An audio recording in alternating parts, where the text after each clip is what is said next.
नमस्कार साथीहरू। आजको भिडियोमा म एसआईपी कसरी भर्ने अथवा घरमै बसेर अनलाइनबाट एसआईपी कसरी भर्न सकिन्छ भन्ने बारेमा उदाहरण सहित बताउँदैछु। यसको लागि चाहिँ हजुरहरूले सर्वप्रथम दुई तीनवटा कुरा चाहिँ अलरेडी तयार गरेर मात्रै भर्न सुरु गर्नु होला। सुरुमा छ एउटा प्यान कार्डको फोटो पनि चाहियो हजुरहरूले। यो चाहिँ हजुरहरूसँग प्यान कार्डको फोटो छैन भने नागरिक एपबाट पनि लिन सक्नुहुन्छ। र अर्को भनेको बोयड नम्बर भनेको चाहिँ हजुरहरूले मेरो सेयरको खाता त अलरेडी चाहियो। यो एसआईपी स्टार्ट गर्नको लागि हजुरहरूले मेरो सेयरको खातै छैन भने सर्वप्रथम त मेरो सेयर अर्थात् डिम्याट एकाउन्ट चाहिँ खोल्नु पर्यो। र त्यस पछाडि भनेको त्यो मेरो सेयरमा माई डिटेल्समा गएर त्यो एउटा पीडीएफ आउँछ, डाउनलोड गर्ने अप्सन आउँछ। त्यहाँ हजुरहरूले लगइन गरेर हेर्नुभयो भने त्यो डाउनलोड गरेर राख्नु होला र बोयड नम्बर पनि टिपिराख्नु होला। र अर्को कुरो भनेको हजुरहरूको बैंक एकाउन्ट नम्बर, कुन बैंक हजुरहरूले चलाउनुहुन्छ त्यो बैंक एकाउन्ट नम्बर। र अर्को भनेको चाहिँ जिमेल एकाउन्ट। यति चार थोक चाहिँ हजुरहरूले अलरेडी तयार गरेर मात्रै यो फर्म भर्न सुरु गर्नु होला, जसले हजुरहरूलाई सजिलो हुन्छ। भर्दै जाँदाखेरि केहीमा अड्किनु पर्दैन। र अर्को कुरो भनेको चाहिँ एसआईपी भनेको चाहिँ के हो भन्ने लाग्छ भने मैले योभन्दा अगाडिको भिडियोमा नि बताएको छु। अर्थात् सर्टमा भन्नुपर्दा सिस्टमेटिक इन्भेस्टमेन्ट प्लान भन्छ। यो चाहिँ विभिन्न ब्याङ्कहरूले लगानी गर्नको लागि खुलाइरहेको हुन्छ। हजुरहरूलाई यसले चाहिँ नियमित बचत गर्ने बानी पनि बसाउँदछ भने लङ टर्ममा यसले केही न केही प्रोफिटै गर्छ। त्यही भएर हजुरहरूको नियमित सेभिङ गर्ने ह्याबिटलाई पनि यसले वृद्धि गर्ने भएकोले हजुरहरूले सानो रकमको सुरु गर्न सक्नुहुन्छ। म पनि आज त्यही कसरी घरमै बसेर सुरु गर्न सक्नुहुन्छ भन्ने बारेमा बताउँदैछु। मैले चाहिँ यहाँ उदाहरणको लागि नोबेल ब्याङ्कको देखाएको छु। हजुरहरूले अरू कम्पनीको पनि भर्न सक्नुहुन्छ। अलमोस्ट सबैको चाहिँ सेम नै हुन्छ भर्ने तरिका चाहिँ। ल अब ढिला नगरी सुरु गरौँ कसरी भर्ने भन्ने बारेमा। सर्वप्रथम त हजुरहरूले गुगल खोल्नु पर्यो अथवा गुगल क्रोम ओपन गर्नु पर्यो। यो मोबाइलबाट पनि गर्न सक्नुहुन्छ है हजुरहरूले। मैले चाहिँ यहाँ ल्यापटपबाट देखाएको छु। यो मोबाइलबाट पनि हजुरहरूले गर्न सक्नुहुन्छ। र फर्स्टमा भनेको चाहिँ गुगल खोल्ने, नोबेल ब्याङ्क एसआईपी लेखेर सुरु गर्नुहोस्, त्यो सर्च गरिदिनुहोस्। त्यस पछाडि सिस्टमेटिक इन्भेस्टमेन्ट प्लान एसआईपी भनेर देखाइहाल्छ, त्यहाँ क्लिक गर्नुहोस्। र सिम्पल्ली यहाँ एप्लाई नाउ भन्ने छ, त्यहाँ क्लिक गर्नुहोस्। एप्लाई नाउमा क्लिक गरिसकेपछि यो तरिकाको सर्फेस खुल्छ। यसलाई यहाँ क्लोज गरिदिनुहोस्। त्यस पछाडि यहाँ एसआईपी रजिस्ट्रेसन भन्ने देख्नुहुन्छ हजुरहरूले। एसआईपी रजिस्ट्रेसनमा क्लिक गर्नुहोस्। एसआईपी रजिस्ट्रेसनमा क्लिक गरे पश्चात यहाँनिर डिपोजिटर पार्टिसिपेन्ट भनेको छ। यहाँनिर हजुरहरूको कुन ब्याङ्कको छ मेरो सेयर खाता त्यो ब्याङ्क चुज गर्नुहोस्। मेरो एनआइसीको भएको कारणले मैले एनआइसी चुज गरेँ। र क्लाइन्ट आइडी भनेको बोयड नम्बर हो, त्यो बोयड नम्बरमा बोयड नम्बर लेख्नुहोस्। त्यस पछाडि यो तरिकाको सर्फेस खुल्छ। फेरि यहाँनिर हजुरको कुनबाट छ मेरो सेयर खाता त्यो ब्याङ्क चुज गर्नुहोस्। र यहाँ पछाडि भनेको चाहिँ बोयड नम्बर लेख्दा चाहिँ यहाँ हजुरहरूलाई सुरुको अङ्क देखाइरहेछ, त्यस पछाडिको अङ्क मात्रै लेख्दा हुन्छ हजुरहरूलाई सम्झाउनको लागि। र अर्को भनेको यहाँ पर्सनल इन्फर्मेसन भनेर आएको छ। त्यस पछाडिको फर्स्ट नेम लेख्यो, त्यस पछाडि हजुरहरूको मिडल नेम छ भने त्यो पनि लेख्नु पर्यो र लास्ट नेम लेख्नु पर्यो।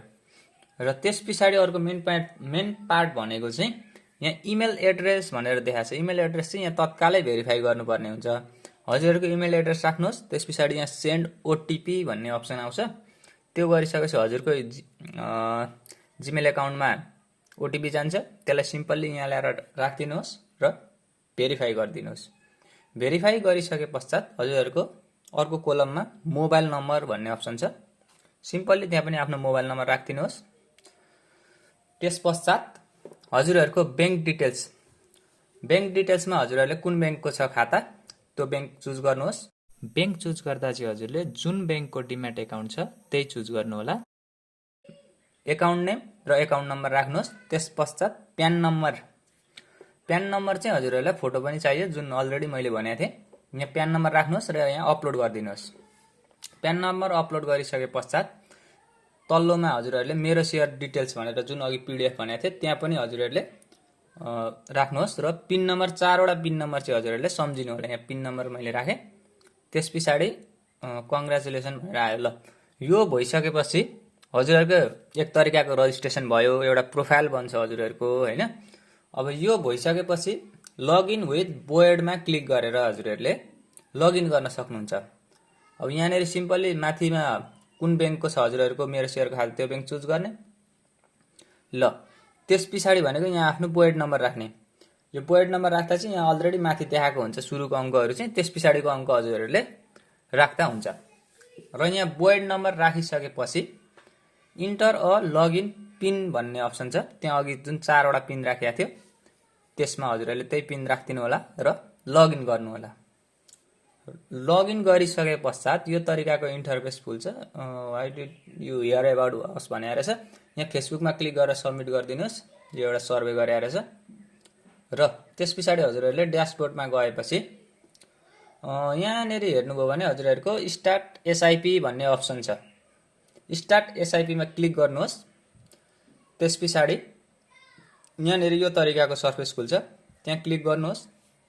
अब यहाँ डिटेल्स अटोमेटिक आइहाल्छ यो होइन, कति 1000 2000 3000 5000 कति राख्नुहुन्छ त्यही अनुसारको हजुरहरूले एमाउन्ट राख्न सक्नुहुन्छ। मेरो अलरेडी पनि एसआइपी छ, त्यही भएर मैले 1000 मात्रै यहाँनिर हजुरहरूलाई देखाउनको लागि सुरु गरेँ। यहाँ इन्स्टलमेन्ट इन्टरभल भन्ने ठाउँ चाहिँ मन्थली इयरली जे तरिकाले पनि गर्नुभयो, मैले मन्थली राखेँ।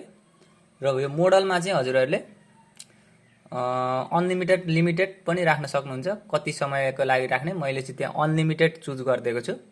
र हजुरहरूको सोर्स अफ फन्ड भन्ने ठाउँमा मैले सेलरी राखेँ र एग्री एन्ड कन्टिन्यू। अब यहाँ हजुरहरूले तत्काल 1000 चाहिँ पेमेन्ट गर्नुपर्ने हुन्छ।